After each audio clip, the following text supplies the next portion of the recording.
The Syrian war had dragged on for months, grinding machines into dust and men into ghosts.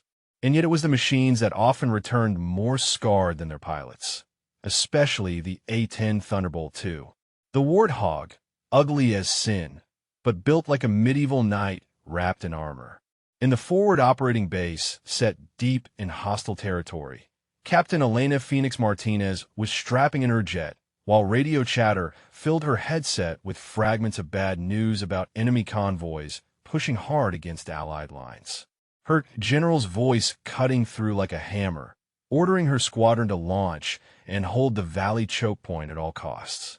Elena's bird had already been shot up twice in the past week, its titanium bathtub patched, and its wings patched with riveted plates that looked more like scars than repairs, but she trusted it like a brother in arms. And as the engines roared alive with that iconic growl, ground crew slapped the fuselage as though giving her a last blessing. The mission was supposed to be simple. Fly low, destroy the armored column threatening to break through, then pull out before enemy air defense could chew them apart. But as every combat pilot knew, no mission ever stayed simple once the first round cracked through the sky.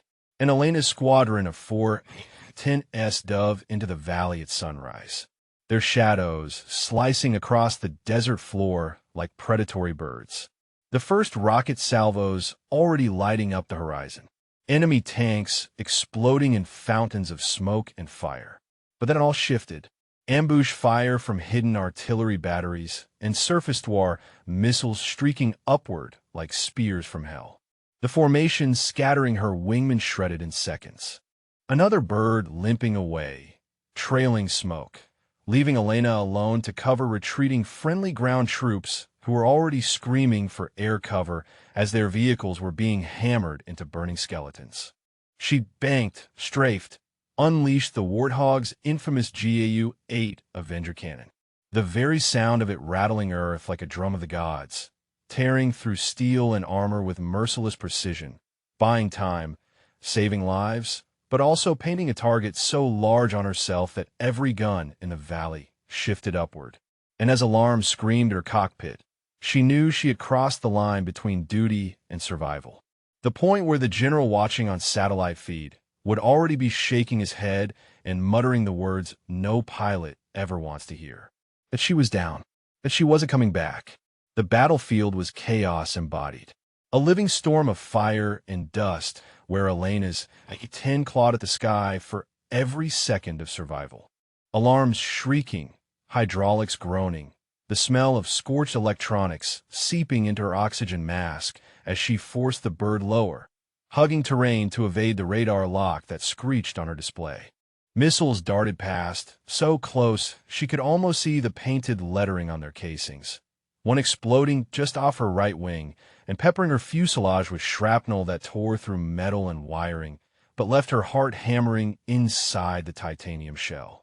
And still she flew, still she strafed, her cannon chewing through enemy artillery positions until she was nearly out of ammo. Her squadron was gone, scattered or burning. Radio static thick with panic calls for medevac and air support. But Elena tuned it all out, hyper-focused on the valley floor below, where Allied infantry were dug into desperate positions, pinned by armored vehicles pushing harder every minute, their survival hinging on her ugly batter machine. She pulled hard on the stick, feeling resistance, as if the Warthog itself was crying out. But the bird obeyed, swinging wide for another strafing run, rounds tearing through a line of enemy armored personnel carriers that burst like tin cans under a hammer. Yet in the command center miles away, the general tracking her telemetry watched in grim silence as her vitals blinked red on the monitor, her altitude dropping erratically, fuel leaking, one engine coughing smoke, and with a weary finality, he gave the declaration to staff and to the Joint Command. Phoenix is down. We've lost her. A phrase that echoed into the records even as she still fought above the valley. And when that report reached her fellow pilots, some already limping back to base, it hit like a blade through the chest, mourning her, even as she still drew blood from the enemy. Elena herself didn't know she'd been officially written off. but she felt the inevitability of it every time her cockpit shook with another hit. Every time her instruments blinked out like dying stars. And still she pressed on until a missile finally struck true, slamming in her tail with a deafening crack, the warthog flipping violently, alarms screaming louder than human ears could stand. Metal shrieking as she wrestled the stick with both arms, her body slammed against restraints hard enough to bruise ribs, the ground rushing up so close she saw the jagged teeth of rocks below. Yet by sheer will and instinct she leveled out. The bird coughing, bleeding, but not dead, not yet. And in that moment, something primal surged in her chest. A defiance as old as warfare itself. A voice inside her head snarling, "Not today, not like this." And so she angled her broken machine back toward the valley. Broken wing dragging, hydraulics leaking fluid like blood. Because she refused to let the men on the ground die without her last ounce of fight, she strafed one last run. Cannons spitting until empty, rockets gone, the very skin of her jet flapping loose in the slipstream. And then she climbed slowly, painfully, clawing altitude with one good engine. Every second a gamble. Enemy fire still peppering her fuselage until finally the horizon tilted and she was free of the kill zone. Her jet riddled with so many holes it looked more like a colander than an aircraft. Yet somehow still flying, crawling north toward base.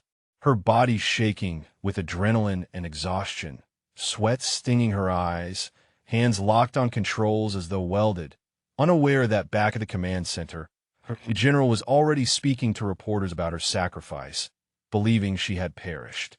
While the truth roared through the desert sky, an A-10 declared downed but defiantly alive, dragging itself home on sheer willpower and steel.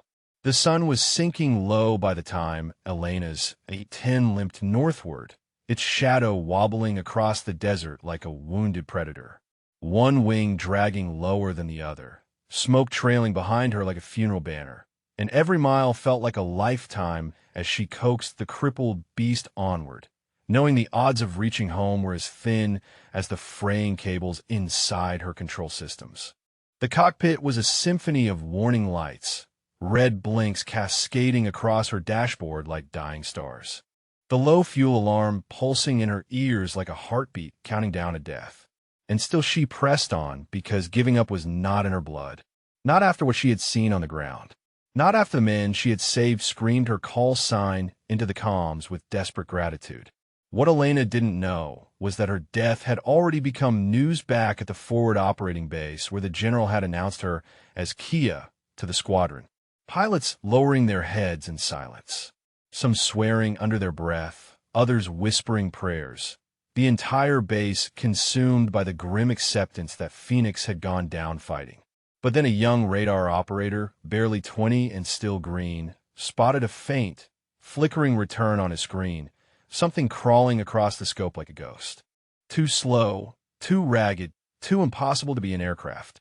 And when he called it out, the senior staff dismissed it as debris or electronic clutter, unwilling to believe in miracles. Yet the operator persisted, tracking it, marking it, until finally a tech ran across check and whispered, "That's her. I swear to God, that's her transponder." And suddenly, the command center froze, faces paling, eyes darting to the general who had just buried her minutes earlier. But Elena didn't hear any of this. She was too busy fighting the elements. Her canopy cracked and rattling in the slipstream. Her flight suit damp with blood from a cut across her temple. Hands numb from the vibrations rattling through the stick.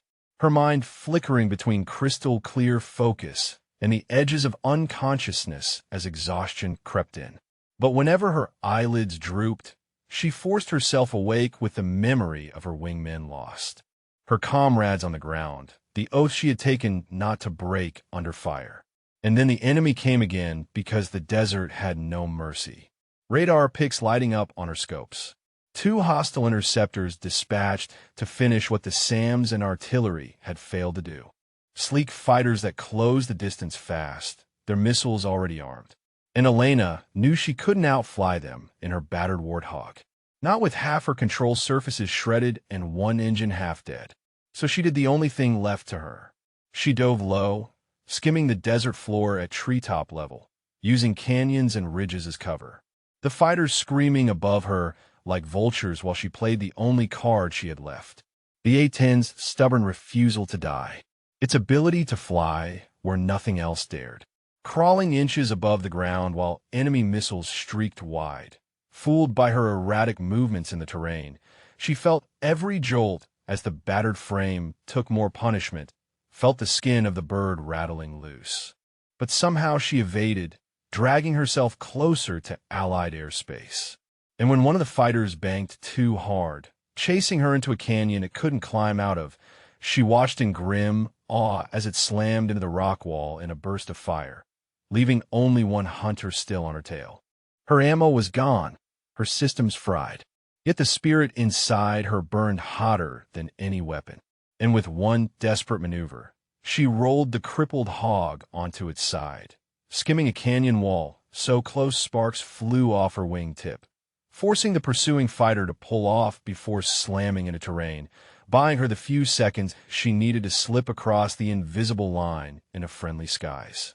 By then, she could see the faint shimmer of her base's landing strip in the distance, though it felt like a mirage, her controls barely responding.